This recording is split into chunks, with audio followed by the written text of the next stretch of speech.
Look at the Middle East. I think it's about time we stop, those of us who support, as most of us do, Israel in this body, for apologizing for our support for Israel. There's no apology to be made. None.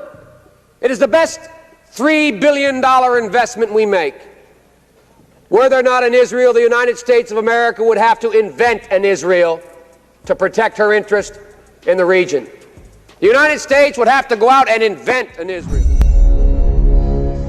Joe Biden adalah politikus karir yang panjang, lebih dari 40 tahun pengalamannya. Dia adalah Partai Demokrat sejati. Puncak karirnya adalah 2 kali jadi wakil presiden selama 8 tahun dan kali ini dia menjadi presiden Amerika yang ke-46. Di tahun 1986, dia pernah berbicara di Kongres dengan sangat jelas akan langkahnya ke depan terhadap Israel. Dan video di awal tadi ada kalimat bahwa Israel adalah the best investment we make, adalah $3 triliun investasi terbaik yang Amerika lakukan. Ini angka yang gila untuk nilai $3 triliun di tahun 1980-an, di mana saat ini 4 tahun ke depan anggaran perang Amerika itu $3 triliun juga, tapi ini tahun ini. Dan di tahun 1986 angka gila angka tersebut. Katanya jika tidak ada Israel, Amerika tetap harus buat Israel untuk melindungi American interest. Apa sih interestnya Amerika? Interest Amerika adalah mengendalikan energi negara-negara Arab, mengendalikan minyak bumi dan gas negara-negara Arab. Amerika harus menciptakan Israel. Biaya $3 triliun atau 3.000 billion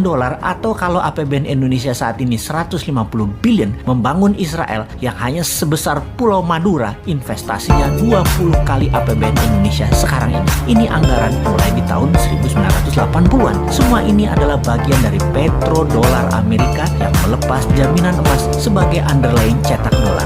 Menjadi underlyingnya oil atau minyak di Timur Tengah, negara Israel, industrial military complex dan hutang negara pihak ketiga. Ini semua terjadi di zaman Nixon di tahun 1971. Setelah momen inilah Amerika menjadi negara superpower dengan menciptakan common enemy atau musuh bersama adalah USSR atau Soviet dengan komunisnya yang biasa disebut Blok Timur. Di tahun 1989 diawali dari Afghanistan yang tentara mujahidinnya adalah ciptaan Amerika, mengalahkan Soviet keluar dari Afghanistan menjadikan Amerika berkuasa atas energi di Timur Tengah secara komplit hingga batasan Afghanistan dan Pakistan. Di tahun 1991 rubuhlah Soviet Union dipuncaki dengan rubuhnya tembok Berlin. Gorbachev kala itu petinggi Soviet membuat gerakan perestroika dan glasnostnya membuat Soviet pecah dan Rusia menjadi negara bergaya baru. Tidak puas dengan langkah mengalahkan Soviet, Amerika berlanjut membelah 16 negara Balkan seperti Kosovo, Bosnia dan banyak negara lagi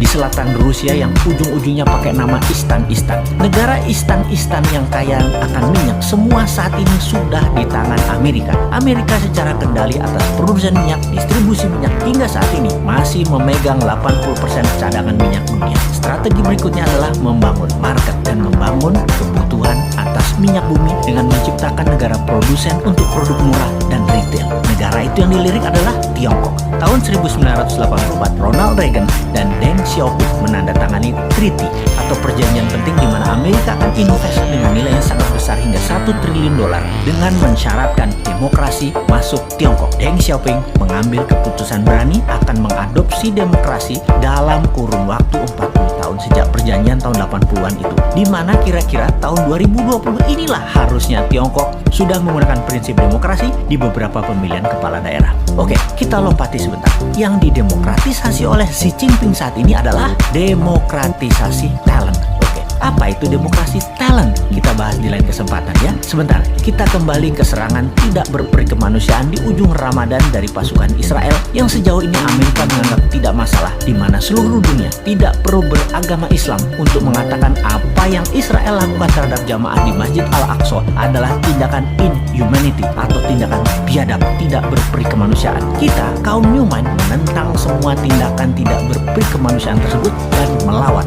Bagi kaum Newman yang sebel adalah tembakan-tembakan setelah kejadian penyerangan yang terjadi antara pasukan Hamas dan Israel. Ternyata keduanya memakai mesin perang senjata Amerika. rudalnya, RPG-nya, roketnya, bedilnya, anti rudalnya. Diperkirakan sehari biaya perang Israel-Palestina bedil-bedilan saat ini nilainya sudah mencapai 1 billion atau 1,5 triliun rupiah. Sudah hampir 2 minggu. Amerika, Rusia, Israel, dan Afrika Selatan, 4 negara utama inilah penyuplai perang 2 minggu selama ini yang terjadi di Yerusalem dan di permukiman penduduk sipil Israel-Palestina. Bagi globalis, ini business as usual. Membunuh manusia untuk dagang, hal itu biasa bagi globalis. Termasuk serangan COVID babak kedua dimulai dari India. Dan jangan pikir nggak ada COVID babak ketiga ya. Satu sisi ada yang memahami ini adalah perang suci dua agama. Satu sisi melihat ini adalah business as usual. Di sisi lain ini adalah tindakan tidak berperi kemanusiaan anti pro-life. Di sisi lain banyak bingung,